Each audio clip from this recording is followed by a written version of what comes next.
Everyone and welcome to पाठशाला। मैं हूं सुनिधि और इस चैनल पर आप इकोनॉमिक्स पढ़ते हैं। अगर आप इकोनॉमिक्स के किसी भी एग्जाम की तैयारी कर रहे हैं, एकेडमिक्स और कॉम्पिटिटिव, बात चाहे इग्नू के कोर्सेज की हो या डीयू के कोर्सेज या किसी भी रेगुलर यूनिवर्सिटी के बच्चे की बात हो, या फिर बच्चा जो कि एक नेट की तैयारी कर रहा है, इंडियन इकोनॉमिक सर्विस की तैयारी कर रहा है, इकोनॉमिक्स ऑप्शनल की तैयारी कर रहा है, we have completely customized course for you. We can customize course according to your needs, whatever your needs are, where you think you need to work on yourself, we will be the torch bearer for you. You can level up your preparation with Arthshala. Arthshala is one-stop solution for everything you need related to economics. Be it competitive, be it academics, we are there for you and we serve you the best. Enjoy the lecture now. अब हम पढ़ते हैं income method. Income method को पढ़ने का क्या तरीका है? देखिए, इनकम मेथड से क्या मतलब है कि इनकम हुई है, हमको इकोनॉमी में जितनी भी इनकम रिसीव हुई है ना, वो सब कैलकुलेट करनी पड़ेगी। अब इकोनॉमी में इनकम किस किस को रिसीव होगी, ये आप मुझे बताइए।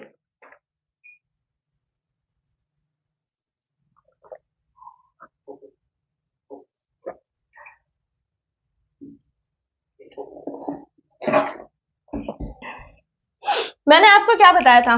मैंने आपको बताया था कि जो हाउस होल्ड्स होते हैं वो फैक्टर सर्विसेज देते हैं, लैंड, लेबर, कैपिटल, एंटरप्रेन्योरशिप, और बदले में उनको फैक्टर पेमेंट मिलती है। तो जब हम इनकम मेथड की बात करते हैं ना, तो इनकम मेथड में हम क्या बात करते हैं कि हमको सारी फैक्टर पेमेंट्स पूरी इकोनॉमी में एक साल में जितनी भी फैक्टर पेमेंट्स हुई है वो सब कैलकुलेट करनी पड़ेंगी। एक साल में पूरी इकोनॉमी में जितनी भी फैक्टर पेमेंट किसी को रिसीव हुई है वो सब हमको कैलकुलेट करनी पड़ेगी। ठीक है, अब फैक्टर पेमेंट होती किस तरीके से है? सबसे वेजेस, सैलरी हमको मिलती है, रेंट हमको मिलता है, और इंटरेस्ट हमको मिलता है, और प्रॉफिट हमको मिलता है। अब इनके फर्दर क्या क्या कंपोनेंट है वो हमको देखने हैं। ठीक है, यानी कि जब हम इनकम मेथड की बात करते हैं तो इनकम मेथड के क्या क्या कंपोनेंट्स हैं वो हमको देखने हैं। Components of income method।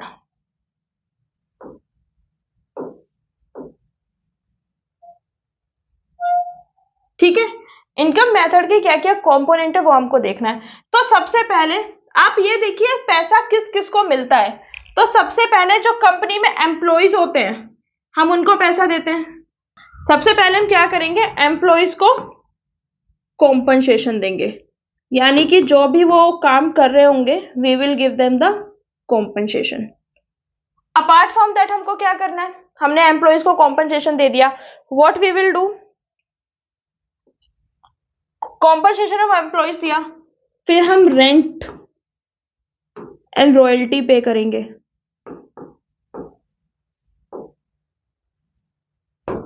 अभी मैं डिटेल में समझाऊंगी, एक एक चीज समझाऊंगी, टेंशन मत लीजिएगा। फिर हम इंटरेस्ट पे करेंगे,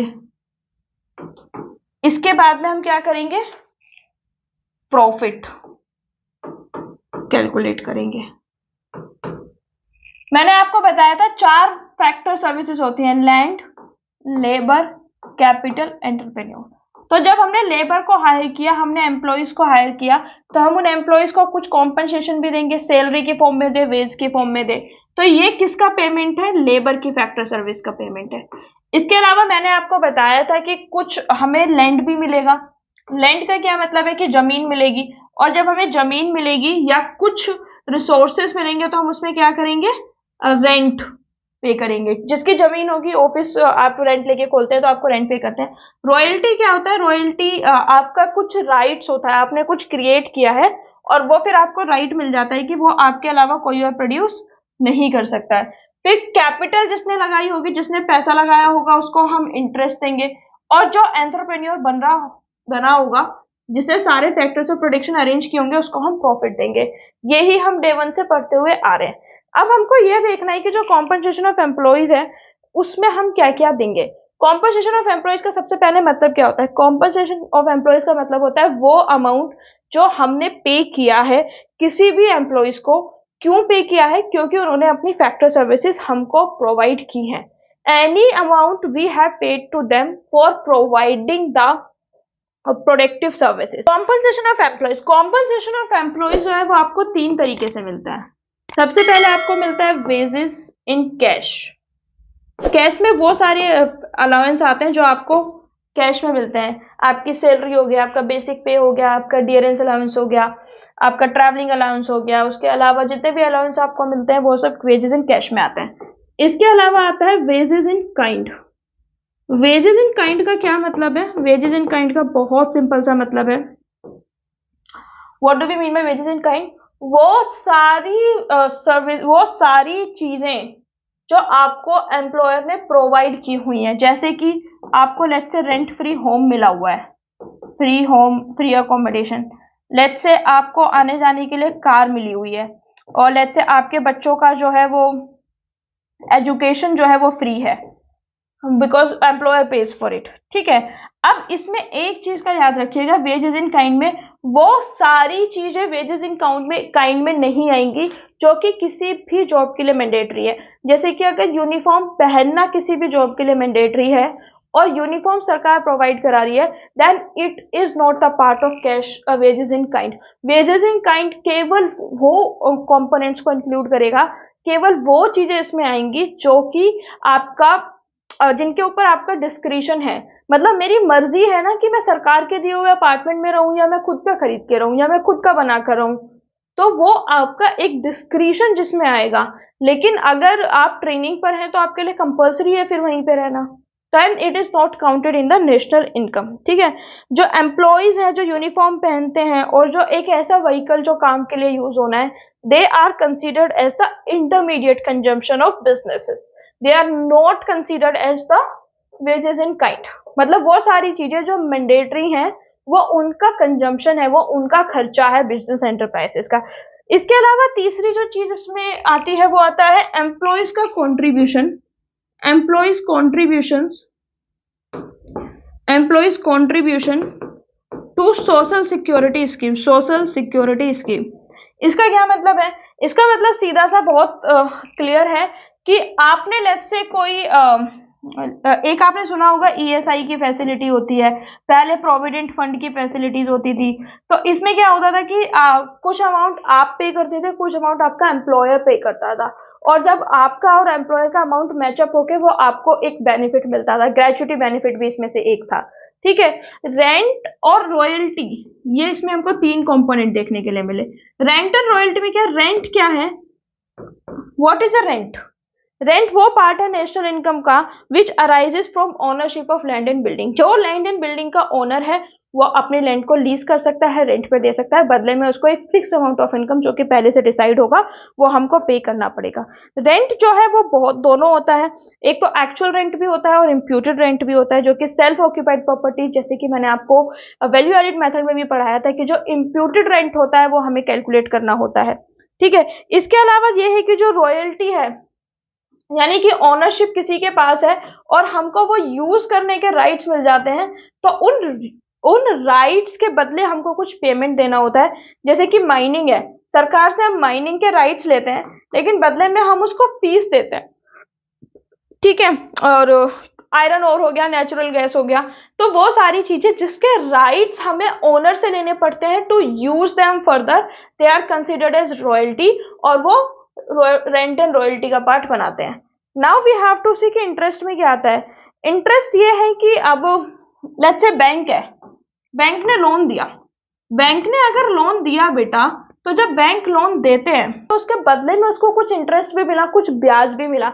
इसी तरीके से जब हम किसी को पैसा देते हैं, जब हम किसी को पैसा देते हैं, वो जो रिसीव्ड है, वो जो हम किसी को पैसा दे रहे हैं उसके बदले में वो हमको पर मंथ या पर एनम जो भी आपके सेटलमेंट होता है वो आपको इंटरेस्ट मिलता है, ब्याज मिलता है, उसको हम इंटरेस्ट बोलते हैं। इंटरेस्ट इनकम जो है वो केवल प्रोडक्टिव सर्विस का ही काउंट होगा। अगर आपने प्रोडक्शन करने के लिए और प्रोडक्टिव सर्विस के लिए इंटरेस्ट लिया है, only that loan will be counted in the national income. अगर आपने लोन किसी फिजूल खर्चे के लिए लिया है, कंजम्पशन के लिए लिया है, या फिर अपनी शादी के लिए लिया है, या फिर अपने बच्चों के फंक्शंस के लिए लिया है, that loan will not be counted in the national income. Loan which are taken for the consumption purpose are not the part of the national income. आपने लोन लिया, आपने कोई फैक्ट्री लगाई, बदले में आपने उससे प्रोडक्शन किया, आपने जीडीपी में आउटपुट को कंट्रीब्यूट किया, आपने कुछ प्रोडक्टिव एक्टिविटी की तो इसीलिए वो आपका नेशनल इनकम में काउंट होगा। But all the loans which are for the consumption purpose, जो भी पर्सनल लोन्स होते हैं, चाहे आप वो शादी के लिए लें या किसी भी पर्पज से पर्सनल लोन लें, that will not be counted. इसके बाद में जो होता है वो है प्रॉफिट। प्रॉफिट जो है वो मैंने आपको पहले भी बताया था कि प्रॉफिट जो होता है वो रिवॉर्ड होता है। किसके लिए रिवॉर्ड होता है? एंटरप्रेन्योर के लिए रिवॉर्ड होता है। Profit is reward for entrepreneur. और जो एंटरप्रेन्योर के लिए रिवॉर्ड होता है वो क्यों होता है? क्योंकि उसने जितने भी फैक्टर्स ऑफ प्रोडक्शन थे, लैंड, लेबर, कैपिटल, सबको अरेंज किया है, सबको मैनेज किया है, और सबको मैनेज करने के बाद में रिस्क लिया है to produce the goods and services. ठीक है, क्योंकि उसने एक रिस्क फैक्टर होता है। जैसे कि आप कोई भी कंपनी को शुरू करते हैं, कोई भी बिजनेस को शुरू करते हैं, there is always a risk involve whether this will work और नॉट। तो वो जो रिस्क टेकिंग एप्टीट्यूड है उसके लिए उसको पेमेंट किया जाता है। ये रेजिडुअल इनकम होता है जो कि सारे फैक्टर्स ऑफ प्रोडक्शन को पे करने के बाद में मिलता है। यानी कि अगर आपके पास कोई भी सेल होगी, अगर आपके पास कोई भी पैसा आएगा, तो आप सबसे पहले एम्प्लॉइज की सैलरी देंगे, फिर आप प्लांट का रेंट देंगे, फिर आप इंटरेस्ट देंगे, और जो भी रेजिडुअल इनकम है वो आपका प्रॉफिट बनेगा। ठीक है, अब प्रॉफिट जो होता है वो कोई भी कंपनी उसको 3 तरीके से यूज कर सकती है। Any profit can be use for 3 purpose. सबसे पहला जो पर्पज है वो तो कॉर्पोरेट टैक्स। जैसे एक इंसान को, जैसे कि एक ह्यूमन बीइंग को इनकम टैक्स देना होता है। आप जितना इनकम कमाते हैं उसी के प्रोपोर्शन में आपको टैक्स पे करना पड़ता है। सेम वे जब आप कॉर्पोरेट टैक्स की बात करें तो कंपनी जितना भी अर्न करती है वो डायरेक्ट टैक्स कुछ परसेंटेज आपको गवर्नमेंट को पे करना पड़ता है, which is known as the corporate tax. ठीक है, इसको प्रॉफिट टैक्स भी बोलते हैं, इसको बिजनेस टैक्स भी बोलते हैं, और ये इनकम टैक्स की तरह होता है। इनकम टैक्स इंडिविजुअल पे लगाया जाता है, कॉर्पोरेट टैक्स कंपनीज पे लगाया जाता है। इसके बाद में प्रॉफिट का एक पार्ट डिविडेंड में भी जाता है। डिविडेंड क्या होता है? जो कंपनीज के ओनर होते हैं, जो कंपनी के शेयर्स खरीद के रखते हैं, जो शेयर होल्डर्स को पेमेंट होती है, that is known as the dividend. अब मैं डिटेल में नहीं जा रही हूँ, डिटेल में जब हम फाइनेंशियल मार्केट पढ़ेंगे तब मैं आपको बताऊंगी। वो पार्ट ऑफ प्रॉफिट जो कि हमने शेयर होल्डर को पे किया इन द रेशो, किस रेशो में? जिस रेशो में उनके पास शेयर थे। किसी ने ज्यादा शेयर खरीद रखे थे तो उसको ज्यादा पेमेंट किया, किसी ने कम शेयर खरीद रखे थे तो उसको कम पेमेंट किया है। तो हमने डिविडेंड का क्या मतलब है? Dividend we have paid something, we have paid them. किस लिए? क्योंकि उनकी कैपिटल को हम यूज कर रहे थे। आई होप आपको इतना तो बेसिक पता ही होगा कि जो कंपनीज होती हैं उसमें जो कैपिटल होती है वो उसका कुछ परसेंटेज होता है वो शेयर होल्डर प्रोवाइड करते हैं। यानी कि बहुत सारी कंपनीज के बहुत सारे लोगों से पैसा उठाती है, और जो शेयर होल्डर होते हैं वो रियल ओनर्स होते हैं। और जो शेयर होल्डर्स होते हैं ना बेटा, इनको कंपनी हर साल डिविडेंड पे करती है after paying all other expenditure. इसके बाद में जब तीसरा कंपोनेंट क्या है? Corporate tax, dividend, share holders. तीसरा कंपोनेंट है इसमें रिटेन्ड अर्निंग्स का। ठीक है, रिटेन्ड अर्निंग्स क्या होता है ये मैं आपको समझाती हूँ कि व्हाट इज रिटेन्ड अर्निंग्स। देखिए, रिटेन्ड अर्निंग्स वो सारी अर्निंग्स होती हैं जो कंपनी अपने पास में रखती है। अब आप ये पूछेंगे कि मैम कंपनी अपने पास में क्यों रखती है? Why the retained earnings are there? क्योंकि देखिए, जब भी कोई कंपनी चल रही होती है तो पता नहीं आपको कब कोई भी इमरजेंसी आ जाए, कोई भी अनएक्सपेक्टेड खर्चा आपके पास आ सकता है, या फिर आप हो सकता है ग्रोथ और एक्सपेंशन के बारे में खर्च करना चाहें। तो ये वो पैसा होता है जो कंपनी हमेशा अपने पास बचा के रखती है कि कल को लेट्स से ये टेक्नोलॉजी, अब मैं पहले व्हाइट बोर्ड पे पढ़ाती थी लेकिन मुझे ये लगा कि व्हाइट बोर्ड से ज्यादा आउटपुट इस डिजिटल बोर्ड का आएगा, तो मैंने इसको स्विच किया, और कल को डिजिटल बोर्ड से ज्यादा कोई अच्छा आउटपुट लगेगा जो कि बहुत ज्यादा पॉपुलर होगा या फिर जिससे बहुत ज्यादा बेनिफिट होंगे, तो we will switch to that option as well, right? तो when we will switch to that option, तो उसके लिए पैसा चाहिए होता है ना। और अभी हमारा एक स्टूडियो है, आने वाले टाइम में अगर काम बढ़ेगा तो we will build a very very good studio across the country. तो उसमें कोई बड़ा इशू नहीं है, but to finance all those things you need money. ठीक है, it refers to that part of profit which is kept as a reserve to meet unexpected contingencies, जो कि unexpected contingencies के और फॉर बिजनेस एक्सपेंशन, यानी कि कोई भी इमरजेंसी आ जाए जो हमको नहीं पता है या फिर हमको बिजनेस एक्सपेंस करना है, उसके लिए हम इस पैसे को बचा के रखते हैं। ठीक है, अनडिस्ट्रीब्यूटेड प्रॉफिट भी बोलते हैं, सेविंग्स भी बोलते हैं, savings of private sector, reserve, surplus, किसी भी नाम से आ जाए कंफ्यूज नहीं होना है। सेविंग्स, प्रॉफिट, रिजर्व्स, सरप्लस, किसी भी नाम से आ सकता है।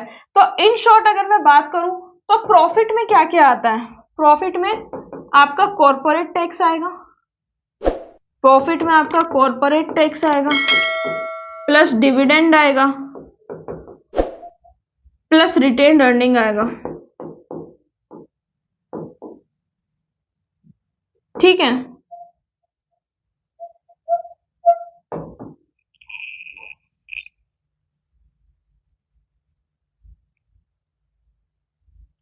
इनकम मेथड के जो कंपोनेंट है उसमें क्या है? एम्प्लॉयज का compensation, wages in cash, wages in kind, employers contribution to social security scheme. मैंने आपको क्या बताया था कि जो इनकम मेथड है उसमें जो सबसे पहला कंपोनेंट है वो कॉम्पनसेशन ऑफ एम्प्लॉयज है। कॉम्पनसेशन ऑफ एम्प्लॉयज में हमने देखा कि हम 3 तरीके से एम्प्लॉयज का कॉन्सेप्ट कॉम्पनसेट करेंगे। सबसे पहले हम उनको कैश में वेजेस देंगे, फिर हम काइंड में वेजेस देंगे, फिर जो सोशल सिक्योरिटी स्कीम्स है उनमें कंट्रीब्यूट करेंगे, फिर मैंने आपको बताया रेंट और रॉयल्टी। रेंट अगर आपने कोई भी लैंड या बिल्डिंग ओन किया है, रॉयल्टी या फिर आपके पास किसी चीज के नेचुरल राइट्स हैं, नेचुरल या फिर गवर्नमेंट के पास जो राइट्स होते हैं। फिर इंटरेस्ट की बात हुई कि बैंक अगर आपको लोन देगा तो बदले में आपको इंटरेस्ट देना पड़ेगा। और इसमें मैंने आपको एक जो हैक बताया था वो ये था कि जो लोन प्रोडक्शन पर्पस के लिए लिए जाते हैं केवल वही काउंट होते हैं। फिर मैंने बताया कि जो चौथा कंपोनेंट है दैट इज प्रॉफिट, यानी कि रिवॉर्ड एंटरप्रेन्योर को जो मिलता है, और वो सारे फैक्टर्स ऑफ प्रोडक्शन को पहले पे करने के बाद मिलता है। और जो रिवॉर्ड होता है वो 3 कंपोनेंट में डिवाइड होता है, पहला कॉर्पोरेट टैक्स, दूसरा डिविडेंड, तीसरा रिटेन्ड अर्निंग्स। कॉर्पोरेट टैक्स जैसे कि एक इंडिविजुअल इनकम टैक्स पे करता है, सेम कंपनी कॉर्पोरेट टैक्स को पे करती है। और जो शेयर होल्डर्स होते हैं, जितने भी रेशो में उनके शेयर्स होते हैं वो उसी रेशो में उनको डिविडेंड मिलता है। और जो रिटेन्ड अर्निंग होती है वो जब इन सारी खर्चों को निकालने के बाद में जो कंपनी सेव करती है, फ्यूचर कॉन्सिक्वेंसेस के लिए सेव करती है, कोई भी अनएक्सपेक्टेड प्रॉब्लम हो जाए उसके लिए सेव करती है, या फिर अपने एक्सपेंशन के लिए सेव करती है, तो वो क्या होता है? वो हमारा रिटेन्ड अर्निंग होती है। अब हमको एक बात बताइए, एक आपने टर्म सुना होगा, बहुत कंफ्यूजन होता है बच्चों में, operating surplus. What is operating surplus? बहुत इंपॉर्टेंट कंपोनेंट है, हम ना इसको मिस कर जाते हैं। ऑपरेटिंग सरप्लस क्या होता है? ऑपरेटिंग सरप्लस जो होता है वो फैक्टर पेमेंट का ही दूसरा नाम है। ये जो अभी मैंने यहाँ पे राम कहानी लिखी ना सारी, compensation of employees, rent and royalty, interest, core profit, इस सब की जगह मैं आपको ऑपरेटिंग सरप्लस भी लिख सकती हूँ। Operating surplus is the factor payment. What is operating surplus? Operating surplus क्या है? Factor payment two factor services. ठीक है, operating surplus is factor payment. अब ऑपरेटिंग सरप्लस क्योंकि फैक्टर पेमेंट है तो हम इसको भी 2 पार्ट में डिवाइड कर सकते हैं। पहला income from property, then income from entrepreneurship.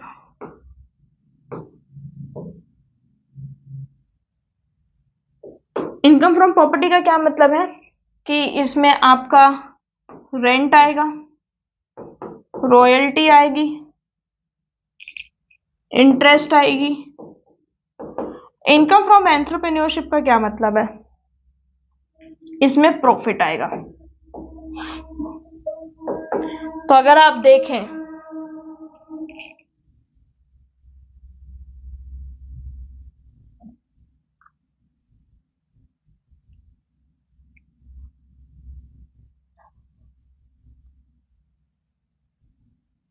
तो देखिए मैंने यहाँ पे क्या बताया था कि रेंट एंड रॉयल्टी है, इंटरेस्ट है, प्रॉफिट है।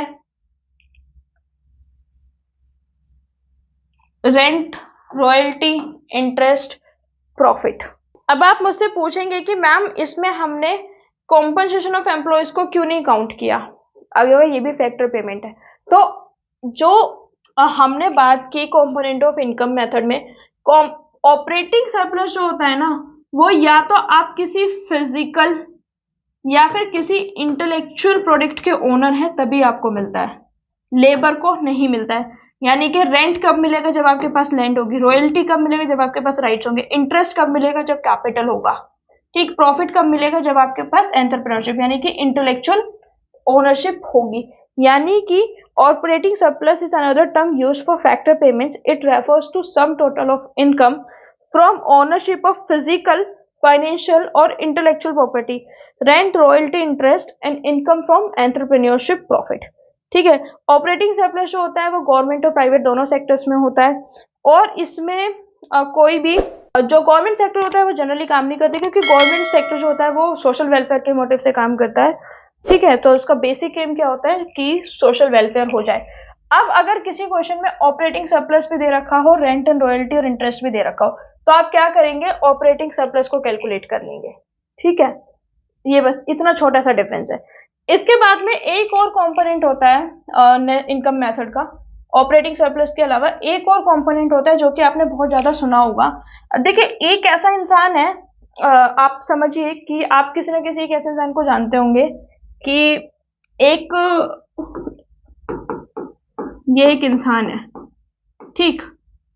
अब ये हाउस का ओनर भी है और उसी हाउस में उसने अपना ऑफिस खोला हुआ है, वहीं पे उसने लोगों को एम्प्लॉय किया हुआ है और साथ में खुद भी काम करता है, और वहीं पे जो है उसने खुद का ही कैपिटल भी लगाया हुआ है। जैसे कि छोटे मोटे काम नहीं होते जिसको आप बोलते हैं सेल्फ एम्प्लॉयड। सेल्फ एम्प्लॉयड कौन लोग होते हैं? जैसे कि रिक्शा चलाने वाले को हम सेल्फ एम्प्लॉयड बोलते हैं। रिक्शा चलाने वाले को सेल्फ एम्प्लॉयड हम क्यों बोलते हैं? क्योंकि उसने कैपिटल भी खुद इन्वेस्ट किया हुआ है, अपना रिक्शा खरीदा हुआ है, वो मेहनत भी खुद कर रहा है, वो लेबर भी खुद कर रहा है, और उसके अलावा वो एंटरप्रेन्योर भी खुद है भाई। वो जब रिक्शा चला रहा है तो वो लोगों को खुद ही बुला रहा है ना, वो किसी को कह नहीं रहा है ना जाओ मेरे लोगों को बुला कर लाओ। तो जो मिक्स इनकम होती है वो उन लोगों की इनकम होती है जो कि वर्कर्स के जैसे अपने ही किसी प्रोडक्शन यूनिट पे काम करते हैं, जैसे कि फार्मर्स हो गए, बार्बर हो गए, नाई है, किसान है। और जो अनकॉर्पोरेटेड एंटरप्राइजेस होते हैं जैसे कि रिटेल ट्रेडर्स है, छोटे छोटे शॉपकीपर्स हैं, या कोई फोटोकॉपी की दुकान खोल के बैठा है, तो अगर हम एक से ज्यादा फैक्टर इनकम की हेल्प से कोई भी अर्निंग कर रहे हैं तो वो मिक्स्ड इनकम में आएगी। जैसे कि यहाँ पे रिक्शा वाले ने क्या किया, कैपिटल भी लगाया हुआ है और खुद की लेबर भी कर रहा है, तो एक से ज्यादा फैक्टर इनकम हो गई ना। एंटरप्रेन्योर तो चलो छोड़ो, वो भी वो कर ही रहा है, वैसे मैनेज कर रहा है सारी चीजें। कैपिटल लेबर हो गया, यानी कि जब एक से ज्यादा फैक्टर इनकम एक बंदा खुद ओन करता है और उनको यूज करता है, then it is known as the mixed income. ठीक है, मिक्स्ड इनकम जो होती है वो सेल्फ एम्प्लॉयड पर्सन के प्रोडक्शन से आती है, जिनकी जो इनकम होती है उसमें वेज होता है, रेंट होता है, इंटरेस्ट होता है, प्रॉफिट होता है, और हम इनको ना एक दूसरे से सेपरेट नहीं कर सकते। It is not possible to separate from them from each other. ठीक है, तो मैं अगर इसको लिखना चाहूं तो अभी तक मैंने आपको क्या पढ़ाया, पहले मैं आपको वो ब्रीफ में बताती हूँ and then we will work on it. ठीक है, अभी तक मैंने आपको बताया कि जो इनकम मेथड है उससे हमको इनकम कैलकुलेट करनी है। तो सबसे पहले तो जो फैक्टर ऑफ प्रोडक्शन है वो किस किस तरीके से वर्क करते हैं वो मैंने आपको बताया कि कॉम्पनसेशन ऑफ एम्प्लॉइज हमको देना पड़ेगा। जब भी हम लेबर को हायर करेंगे तो वी विल हैव टू पे compensation of employees. Compensation of employees हम 3 तरीके से पे कर सकते हैं। पहला वेजेस कैश में देके, फिर काइंड में देके, यानी कि उनको रेंट फ्री घर दे दिया या फिर कार दे दी। एम्प्लॉइज का जो कॉन्ट्रीब्यूशन है जो कि सोशल सिक्योरिटी स्कीम्स में है, जब एम्प्लॉयर कॉन्ट्रीब्यूट करते हैं। दूसरा रेंट एंड रॉयल्टी देते हैं, तीसरा इंटरेस्ट देते हैं, चौथा प्रॉफिट देते हैं। ऑपरेटिंग सरप्लस की जब मैंने आपको बात बताई तो मैंने आपको ऑपरेटिंग सरप्लस में बताया कि जो भी फिजिकल और इंटेलेक्चुअल ओनर्स होते हैं, फिजिकल या तो आपके पास प्रॉपर्टी हो या फिर इंटेलेक्चुअल आपको प्रॉपर्टी हो, वो सारी फैक्टर पेमेंट जो हम फिजिकल और इंटेलेक्चुअल प्रोप्राइटरी के लिए देते हैं, ओनरशिप के लिए देते हैं, वो सब ऑपरेटिंग सरप्लस का पार्ट बनता है। Income from property, rent, royalty, interest, profit. Basically मैं ये बात करूं, अगर आप जो कंपोनेंट है, जो आपके 4 फैक्टर्स ऑफ प्रोडक्शन है, 4 फैक्टर्स ऑफ प्रोडक्शन में से अगर आप वेजेस या फिर जो आप लेबर को पे कर रहे हैं या फिर जो आप कॉम्पनसेशन ऑफ एम्प्लॉइज को पे कर रहे हैं, अगर वो हटा देंगे तो आपका क्या आ जाएगा, ऑपरेटिंग सरप्लस आ जाएगा। फिर उसके बाद में हमने बात की एक ऐसे इंसान की जो कि अपने ऑफिस का ओनर भी है, या फिर एक से ज्यादा जो कैपिटल है या और लैंड है, या एक से ज्यादा फैक्टर इनकम उसने खुद ही इन्वेस्ट किया हुआ है, खुद ही वो एक से ज्यादा फैक्टर इनकम का ओनर है, और इट इज नॉट पॉसिबल कि हम हर इनकम को सेग्रीगेट कर पाए। तो ऐसे लोगों को सेल्फ एम्प्लॉयड पर्सन बोला जाता है और इनकी इनकम को मिक्स इनकम की कैटेगरी में रखा जाता है। सेकेंड चीज, जब हम इन सारे कंपोनेंट को ऐड करेंगे तो हमें कैलकुलेट करके मिलेगा NDPFC। हमको क्या मिलेगा, net domestic product at factor cost. ठीक है, net domestic product at factor cost हमको क्यों मिलेगा वो भी मैं आपको बता देती हूँ, क्योंकि फैक्टर कॉस्ट हमें सारी पेमेंट जो है वो फैक्टर पेमेंट हुई है, किसी का भी मार्केट वैल्यू नहीं है। इसमें कहीं भी इनडायरेक्ट टैक्सेस और सब्सिडीज नहीं है। अगर आप बोलोगे कि मैम कंपनी ने कॉर्पोरेट टैक्स पे किया था but that was the direct taxation, ठीक है, तो कोई भी डायरेक्ट इनडायरेक्ट टैक्सेस नहीं है, सब्सिडीज नहीं है, मतलब फैक्ट्री में जो प्रोडक्शन बना उसकी जो हमने फैक्टर पेमेंट की वो सब है। नेट इसीलिए क्योंकि डेप्रिसिएशन नहीं है, ठीक है। डोमेस्टिक इसीलिए क्योंकि हम केवल डोमेस्टिक टेरिटरी को कंसिडर कर रहे हैं। अगर हमें इसको नेशनल इनकम बनाना है,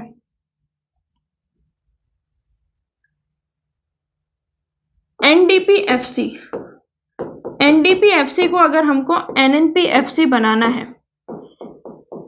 मैंने आपको क्या बताया था कि अगर आपको नेशनल इनकम कैलकुलेट करना है तो क्या कैलकुलेट करना पड़ेगा, एनएनपीएफसी।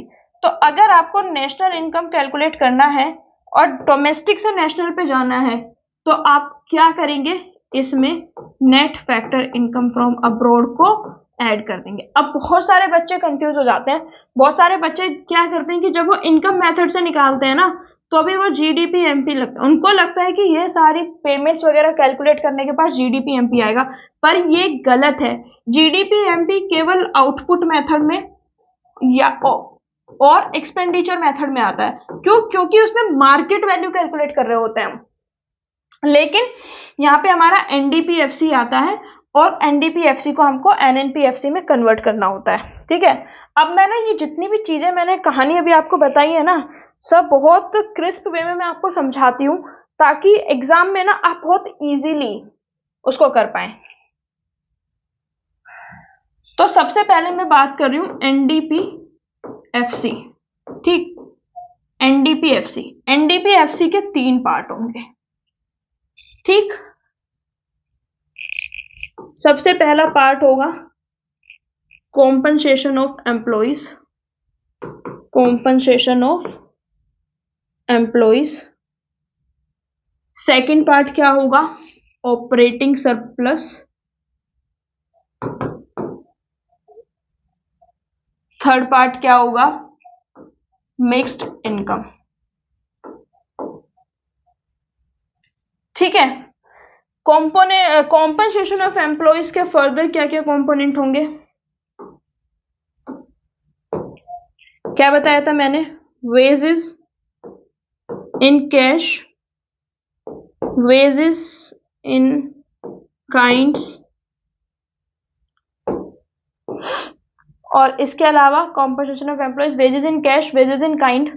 थर्ड चीज क्या थी, employers contribution to social security schemes, employers contribution to social security schemes. इसके बाद में जब हम ऑपरेटिंग सरप्लस की बात करते हैं तो ऑपरेटिंग सरप्लस को हमने 2 पार्ट में डिवाइड कर दिया था। पहला इनकम फ्रॉम प्रॉपर्टी,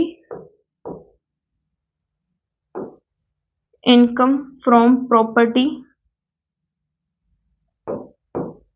फिर हमने उसको इनकम फ्रॉम प्रॉपर्टी में क्या क्या कंपोनेंट थे, रेंट एंड रॉयल्टी, इंटरेस्ट।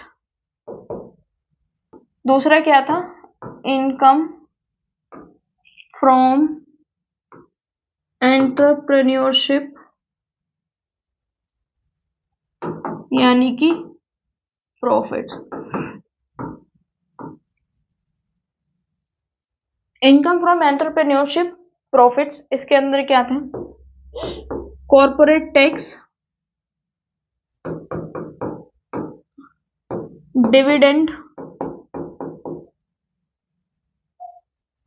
और रिटेन्ड अर्निंग, ये सब इसमें इंक्लूडेड था।